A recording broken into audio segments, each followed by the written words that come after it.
Welcome back, everyone, to another episode of Lancescurv. Life is wonderful. Life is to be enjoyed, and we can't allow anyone to take that away from us. We have to be in charge of our lives. And to me, it just appears that there's so many factions out here, and this is not paranoia, but energy thieves, destiny robbers. You have your own path that you're to be on.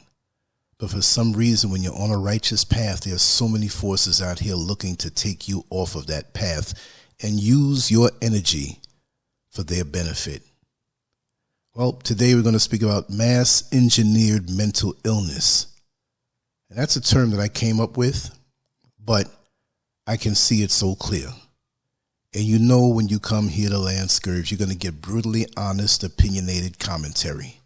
Always, because I don't hold back. I'll never, ever hold back. It doesn't work like that with me.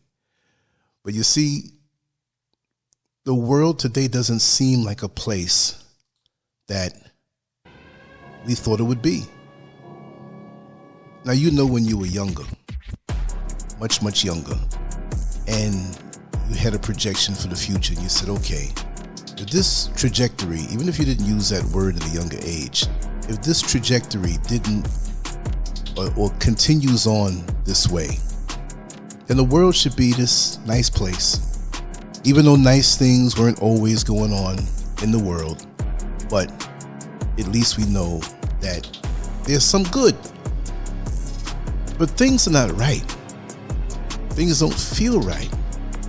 It's like going to the shoe store and picking up a pair of shoes that has your size on the side of the box, and you know this is your proper size, but you put your foot in the shoe and it doesn't feel right.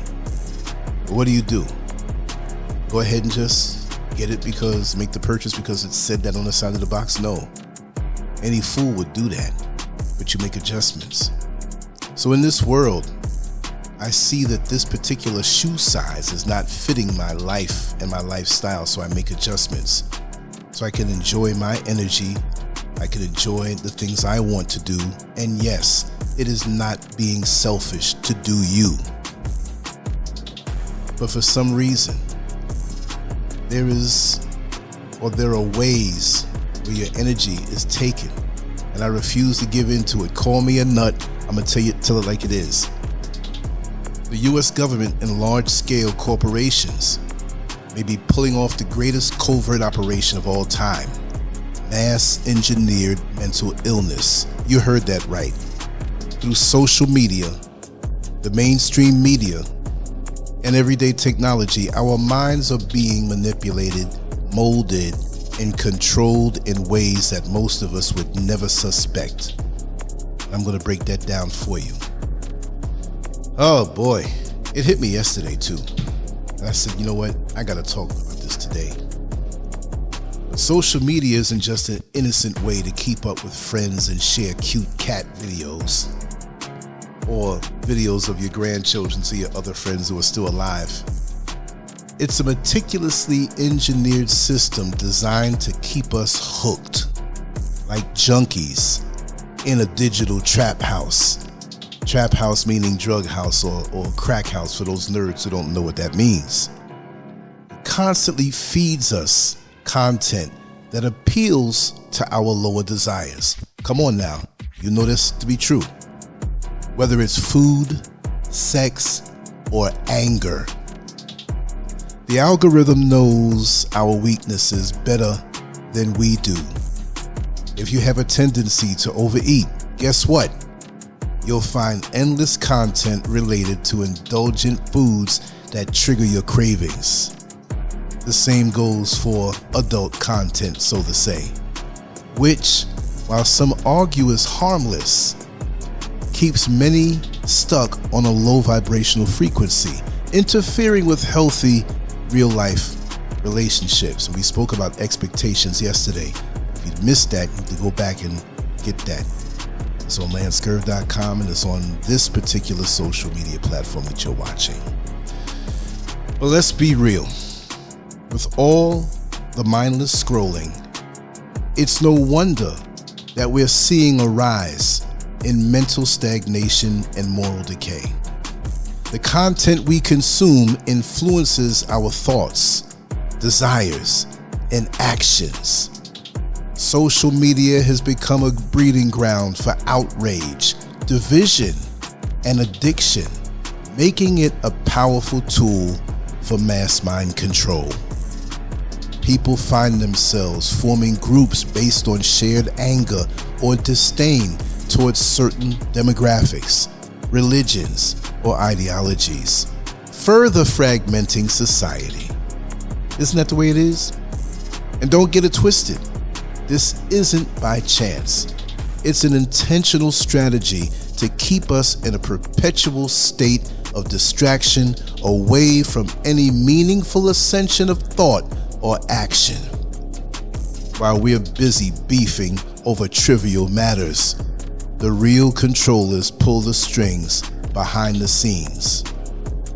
The term television programming, you hear that? Television programming isn't just a phrase. It's a literal description of what's happening. The media dictates what we should be outraged about, what we should celebrate, and even how we should think. They do this with such precision that you think they had a remote control for our brains, and I feel they do. Take, for example, Vice President Kamala Harris's suggestion to allocate taxpayer dollars to fund gender-affirming surgeries for incarcerated individuals. What? Meanwhile, we have children with terminal diseases and elderly people who can't afford essential care. Where's the outrage? How is it that we've become so desensitized to this level of absurdity that it doesn't even register as a priority to push back against? What is wrong with us? It's as though people are conditioned to accept any narrative handed to them as long as it's framed in a way that appears inclusive or progressive, regardless of the glaring contradictions. Our carnal indulgences are no longer just personal vices. They are tools of control. A society that is constantly focused on gratifying the flesh is one that cannot challenge authority. We are too busy satisfying our appetites, whether for food, sex, or material possessions, to even think about what's happening to our freedoms, our economy, or the future of our children. Social media has effectively hijacked our innate human need for connection, replacing it with hollow interactions that leave us more isolated than ever before. Consider the uptick in anger-based content. People with anger management issues find endless material that keeps them riled up and ready to lash out. This encourages a culture where everyone is perpetually on edge, unable to unite and address the root causes of societal decay. It's no coincidence that this is allowed to flourish while meaningful dialogue and calls for real change are suppressed or labeled as extremist. We need to talk about the more subtle methods of mind control that are happening right up under our noses. It's not just a conspiracy. Just the other day, I thought briefly about a specialized audio wire I cherished for my electronic setup. It's something that is really powerful and it's multi-use, but I thought to myself, wow, I need to get more of those. But it wasn't something that I searched online for, just a passing thought. Yet, when I hopped back online, there were ads for that exact type of wire popping up on my screen. Now, I'm not saying they can read my mind, but how else do you explain that level of coincidence?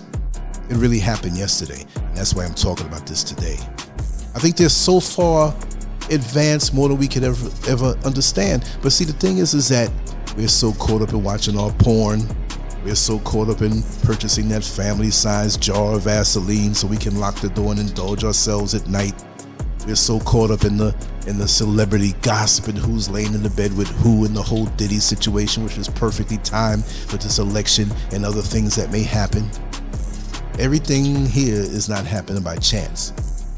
We already know that the technology exists to track our searches and online behaviors, tailoring ads to things we've previously looked up. But to show ads based on a thought? If this is happening, then we've entered a whole new realm of mind control. We're not even aware of it. One where the boundaries of privacy and freedom of thought are perilously blurred.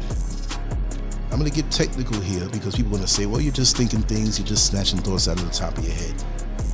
Let's talk about facts. I got a couple here I want to just throw your way for those who want to dismiss this as a conspiracy theory. Okay? MK Ultra, the 1950s and 1970s. This CIA program aimed to control the mind using drugs like LSD, sensory deprivation, and hypnosis. The project's existence was confirmed, but the full extent of the experiments remains shrouded in secrecy. Imagine how far these techniques could have advanced since then. Like I said, the 1950s and the 1970s. This stuff was around from when I was born in '63. We also have HAARP, High Frequency Active Auroral Research Program. I'm going to have all of this in this dialogue on Lancescurv.com after the show. Some speculate that HAARP's array of antennas, capable of transmitting powerful radio signals, can manipulate the weather and even human thought patterns. Although officially used for studying the ionosphere, conspiracy theorists suggest otherwise. Voice-to-skull technology. Patents for devices that can transmit sound directly into the human skull have existed for decades. It's not a stretch to imagine that such technology could be weaponized for psychological manipulation.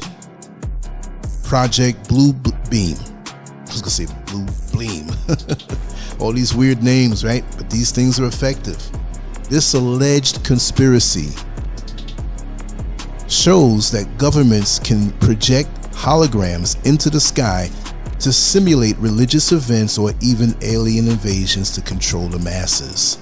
While the evidence for this remains thin, it's worth considering how technology can be used for mass deception. Well, look, Michael Jackson passed away when in 2009. Tupac was snuffed out in 1996. So guess what? They have been seen in concerts through holograms, right? And we believe it. I mean, most of us know that that's not the real people, but it's like we believe what we see when we say, man, this is realistic. But this is something that I've thought about, right? With the holograms. Say, for example, on the mainstream media, in the news, and on social media by certain people who are planted there, who have huge followings, who are paid off agents to take their time and gather a substantial following, whether it's for real or not, because there are a lot of people that you follow that have huge numbers, but they didn't earn it.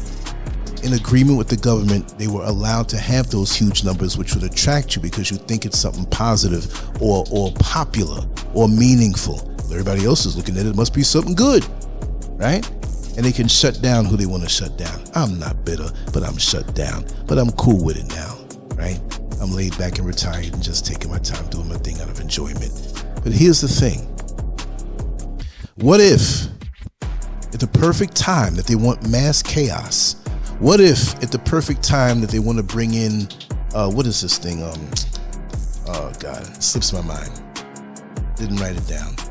It's when they have to call in the military to control the masses and you can't come out at certain times. Please, somebody help me. I hope I'm not getting Bidenism here.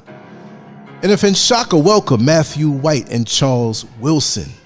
Yes, I just want to say I'm glad to see you all here, you know, and thank you for showing up here. And there are other people who are here right now. And I know it's very early, But for me right now, it is 12:01. And this is not going to be a long one. We have Neil Frazier later on, right? Depending on where you are. On the East Coast, it will be 3 p.m. For me in Accra, Ghana, West Africa, it'll be 7. It'll be noon for those who are on the West Coast. But that being said, we could be worked up into a frenzy. Let's just take 2 scenarios. And I think this is what it will be. Let's just say 3. With the holograms, they could be projected in the sky. Let's say things get to a feverish pitch in society. And there's so much tension, so much killing, which all this stuff is going on right now with the drugs and everything, right? The killing, people cheating and the weird sex stuff and the anger. Man, we're boiling as a society. And it's not like we haven't boiled before, but with the push of social media and smartphones, we're there. This is not the world that we're supposed to be in, and the energy doesn't feel right. So imagine rumors of war. Say, for example, social media confirms through the news platforms. We all have social media. We believe in these mainstream news platforms that are controlled by the shadow governments. Hey, I'm sounding like a real conspiracy theory here, but just let's open up and think about this. Let's say, oh my God, World War III is happening and New York was bombed. And let's say New York was bombed. Let's just say New York was bombed. I don't want to go too much and get knocked off of YouTube again, but you know how I feel about the World Trade Center attacks and those videos where you saw bombs going off in the corner at the point of impact. And I know what I saw. Maybe it's engineered, I don't know. But they will do things to set things off. And then now you call relatives in New York and say, oh my God, yes, it was bombed. Manhattan is leveled. Queens is hit. Brooklyn is knocked down. There's still people living, but the smoke is terrible. And they show this as it was some kind of small nuke that was sent by Russia or China. We're just making this up now, right? So now you're like, oh my God, the news said it's World War III happening. A nuclear attack is happening. Oh, what are we going to do? Oh God. And so now you have mass hysteria. They initiated something real, but they flavored it and framed it a different way. And we go on believing this stuff, and now they have us under control. All right? Let's say, with all of this UFO talk, and many years ago, they stated as a fact that there has been alien contact. But why don't people see this? Now, maybe that could be a lie. It could be a lie. It could be true, right? But let's say it's a lie. And they put a hologram up there where all of these spaceships are in formation. And they just say that there was some cruise ship that was bombed. And they actually bomb it. The government bombs it just to have a little bit of realism and snuffs out, I don't want to say the KILL word, snuffs out hundreds of people who are on that cruise ship. And then they have these things with AI put up, holograms, news reports, where you see the spaceships bombing this cruise ship. How many people are going to question that when they know that their loved ones actually had that happen to them and they lost them? See, this government is wicked and this world is wicked. They will do things for authenticity to make it seem and appear that certain things are because, okay, when 911 happened, the Bin Laden family were flown out. It was priority. Okay, we all can have a knucklehead uncle, a knucklehead nephew, a drunk niece, a whorish aunt. We know that. But why were they given preferential treatment to fly out when everything else was shut down? Why did the government allow that? I'm not saying the government should have attacked them, but if it means nobody flies, nobody flies. But we don't put the pieces together because we're so distracted with other things. Now, here's the last scenario I want to speak about. Say, for example, there's prophecy reigning across the land in different churches and mosques and synagogues and all of this stuff. And all of a sudden, busting through the clouds, you see an image of Jesus coming. Oh my God, it's the second coming. Now Jesus is going to look according to how you see him. If you see him as a black man, you will see a black man. If you see him as a white man, blonde, brunette, you'll see him this way, right? So that's another way of creating mass hysteria. Oh, Jesus is back. I'm so sorry. I want to come. I'm not saved. Forgive me for my sins. And some people who think they're going to go straight to hell going to jump off the roof. mass hysteria, right? What if you can play out these scenarios all at one time, right? So certain people see the one that they have the most weakness for. Some people don't care about Jesus coming back. Some people care about nuclear war. Some people care about more alien invasions. And you see these things right up on you, the holograms now. I mean, they have these 5G towers. Is it just for smartphones and cell phones and internet signals? Why were they so secretive when they put these things up? That during that particular time when we had the mask and it wasn't for Halloween, that we had to have a curfew. I don't know about anywhere else, but I was living in Orlando, Florida at that particular time in 2020. And I was on my way. The Ghanaian borders were shut down. I was ready to leave, but I couldn't. I had to wait until September. So I had to wait all year while this thing was going on with the mask. And it continued on after I left. After the borders were open, I could fly out. Flew out on September 15th and got here September 16th. I just feel like I got the last laugh on America. But that's neither here nor there. Why were they so secretive? What didn't they want us to see when they were putting up the towers?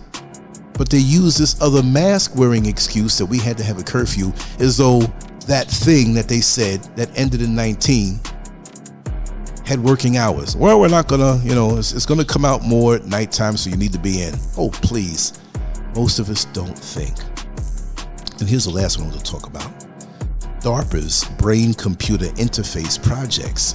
DARPA has been working on technology that allows for direct communication between the human brain and computers. While presented as a medical advancement, the ethical implications are profound, and that's real. We need to research these things. But instead, we're looking at Megan Thee Stallion's backside. We wonder who Kim Kardashian's lips are wrapped around at this moment. Who cares? Artificial intelligence has advanced to the point where it can analyze patterns of behavior and predict actions. When combined with the wealth of personal data we voluntarily share, AI can become a powerful tool for influencing our decisions, emotions, and beliefs. What's happening now is just the tip of the iceberg. The real capabilities of AI are kept hidden from the public while we're distracted by the latest gadgets or apps. The first step is awareness. We need to recognize the psychological traps set for us. Whether it's the endless scrolling on social media that just drains our brains, or the addictive nature of digital content, or the acceptance of moral decay as progress. I'm gonna say it again. Or the acceptance of moral decay as progress. Being progressive and inclusive and loving everybody and everything is love. No. We need to bring back those old grandmas and them old grandfathers and them old church ladies who ain't going for it. Second, we need to practice digital minimalism. Digital minimalism. Limit the time spent on social media. Be conscious of the content consumed and reclaim time for real-life interactions and self-reflection. Finally, challenge the narratives that are fed to us. Don't be afraid to speak out against absurd policies and moral decay, even if it means being labeled old-fashioned or out of touch. There's a reason why these mind control tactics exist, to keep us quiet, distracted, and divided. Don't you know that there are people out here who are getting old before their time? I mean, there are people who in their 40s, their 50s, their 60s are so detached from the world that the digital world has taken over for them. Endless hours of listening to old music from the good old days, endless clips that they just scroll through, they don't watch, and they share it with friends. Click, click, click all day long. Click, click, click. Some of these people don't even watch the things that they share with you. They'll share you a 2-hour video. In 5 minutes, they send you one that's an hour. In another 10 minutes, they send you one that's 3 hours. They can't be possibly watching this stuff. They're so caught up in the whole digital world, the digital drug, the digital crack pipe, that they want to pull you in. No, let me enjoy a sunrise. Let me enjoy a sunset. Let me enjoy feeling my lungs burning after a good morning run and the fatigue in my legs. And I run up and down the steps here because this is a three-story structure. So I go up and down. It could be pouring down rain and I'm getting my exercise in. Let me enjoy a laugh with somebody face to face, not just a LOL. It's terrible. Renee Green, welcome on in. Welcome on in. Yes, I just don't understand it. So many of us are already dead and we've given up our life to this thing. And this thing to me has implications of alien presence, demonic presence, because there's so many of us that are not happy anymore. Yes, we've always had stresses, we always had issues, we always had things that we can call problems, which I call challenges because I'm a champion. I surmount all the challenges. I suggest you drop that word problem, call it a challenge. You're going to win with this challenge because I'm a winner and I always win. If you don't know in yourself, I'm not even going to say believe in yourself. If you don't know in yourself, you're not going to ascend in this world. But get caught up in what I call digital minimalism. Keep it lean. Now, many of us, we use social media. We use AI. We use tools to undergird and leverage our content or whatever it is that we're doing. I do. But it's not going to take me up all day long sitting here. The whole day goes now, and I got my phone in my hand, and my thumb is scrolling and just clicking and clicking and clicking mindlessly. When I come into doing this, why I get so much done, I know what it is that I'm going to do. I get in, I get it done. Guess what? After this show, I got a bag of oranges I'm going to eat, and I'm going to walk around in the yard, around the whole property, and get my exercise in. And think about different things. If I do have to make a phone call, I will, but it's with purpose. It's not just to, on a repetitive level, talk about back in 1977, talk about back in 1982. Oh, those are my glory days. I was a bodybuilder back then and I had such a fabulous body. Those days will never come back. Oh, I wish for the... Well, what about now? What about now? What about life you're given this day now? Hopefully you're in good health. And if you're not in good health, do the things you need to do to bring your health back. Too many of us are living in the past because of this thing. And usually, for many of us, we think the past is sweeter than the present. No, it may be. I'm not against reminiscing and enjoying an old memory with a good friend. But I'm not going to spend my whole damn day doing that. Sinking into this bottomless abyss of mass engineered mental illness that we have pulled ourselves away from life and we don't even indulge in it anymore. We have regurgitated these memories or regurgitated new engineered stuff. I mean, we're just not even going to use our legs and arms anymore. We're going to sit there and just be staring into the screen. It's going to make us, it's not going to bring us any good health, mentally, physically, or spiritually. When I wake up every single day, I'm going to be honest with you, I have more enthusiasm than the previous day because I get off on that. I'm like, you know what? Yesterday, I got this accomplished.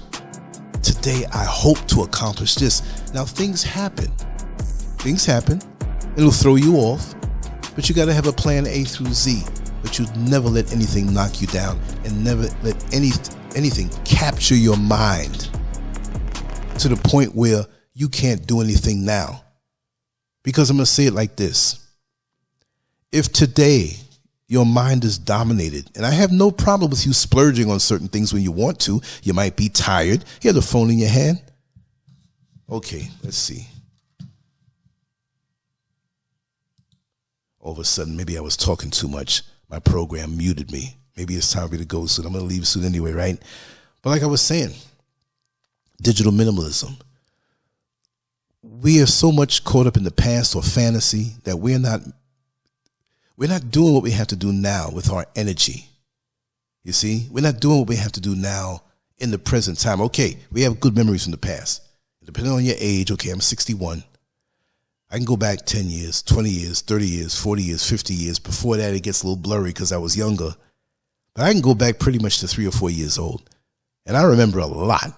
Trust me. But if I focus on that and don't do in the present time what I have to do right now, well, then guess what? What is it going to be like 10 years from now when I'm 71? 20 years from now when I'm 81? Well, the good old days 20 years ago when I was 61 years old, all I did was stay on social media. All I did was stay cooped up in the house, never engaging with my family, never engaging with the world, never learning myself, never learning new things and vibrating with the world on a healthy level. I just sat there. Those were the good old days. It doesn't work that way.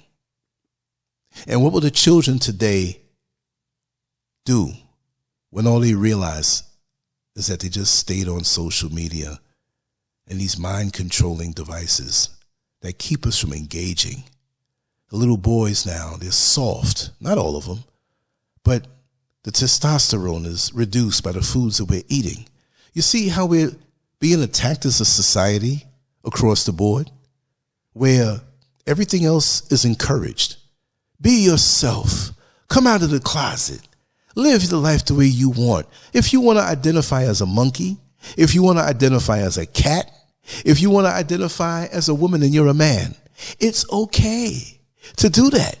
But when you're masculine and you're a man, oh, it's toxic masculinity.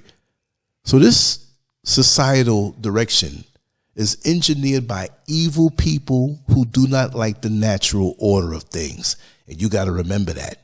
Everything that our creator, whether you call him the Most High, when you call him God, when you call him this or that, Allah, whatever, everything that is good that comes from our creator, because we didn't make any of this system. So for those of you who want to say, I don't believe in this and I don't believe in that, I'm not saying religion, I'm saying a natural order of spirituality. Can't you see it? It manifests itself in the physical. You remember when possibly when you were growing up, you had a lunchbox, and maybe your mother, your father, your aunt, your grandmother, whoever raised you, if you had that experience, you didn't look in the lunchbox. You brought it with you. You know they made a sandwich for you, put some drink in there, an apple or something, and there's a napkin in the bottom, but between that was another napkin, and it was your favorite cookie put there. You're like, wow, it made you feel at home. You see? And it lets you know that there's somebody who cares for you. And science is good because this is an exact science in the natural world and in the spiritual world. But if you can't see that the creator put that cookie inside your lunchbox, when you look around at nature and see how good it is, the trees, right? They give off oxygen. You give them carbon dioxide. They give you fruit. And the skies keep the ground watered, and the soil has minerals that you can't eat just by eating dirt, but it pulls it up and makes it digestible to you. We are vibrating with this system. It's a beautiful system, and it wasn't something that's basic. It didn't happen by chance. But we're being disconnected from it, and we have more love and more belief in this man-made thing. We're so excited to get the brand new phone, and we worship that. But it's killing us. It's a tool. I can't wait to go outside. The sun is popping right now. And I'm going to go out there and sun gaze and walk around barefoot on my property. I probably would just take everything off and walk around butt-ass naked. Yes, my walls are high enough for that. And get all the sun. Not just, I went out for the sun today and I had a sweater on and just showed my face. No, I'm like a satellite dish. I want all that signal hitting me. And when it's time to sleep, when the sun goes down, boy, it's a sweet feeling. It's a beautiful feeling. Anyway, I'm going to wrap this down. I don't want to stretch it out too long and become somebody who's just rambling and ineffective. I want to thank you all for being here, for everyone who is supporting the channel with your presence, with your donations. Look down at the bottom for more stuff, and always go to Lancescurv.com to catch the articles that I write that you can't see on the video platform. I've been doing it every day, and I'll continue to do so. And things are working out really well. I'm in good spirits, and I wouldn't trade my life right now for anything else in the world. And if we can work toward that, to be able to say that, then we're successful, because we all have different ways we measure success. With me, it's not a material thing. It's a being at one with nature, with God, with myself, and exploring my innerverse to bring out the gifts that I was put here to share, whether large or small, for creation before I transition. And that's what it's all about. But I want to say much love to you all. Lancescurv out. Take care. Neil Frazier later on, 3 p.m. Eastern Standard Time and 12, I believe, on the West Coast. And we're going to continue then. And I'm going to slip some more stuff in. So keep in tune and keep up with what we do. Much love to you all. Peace.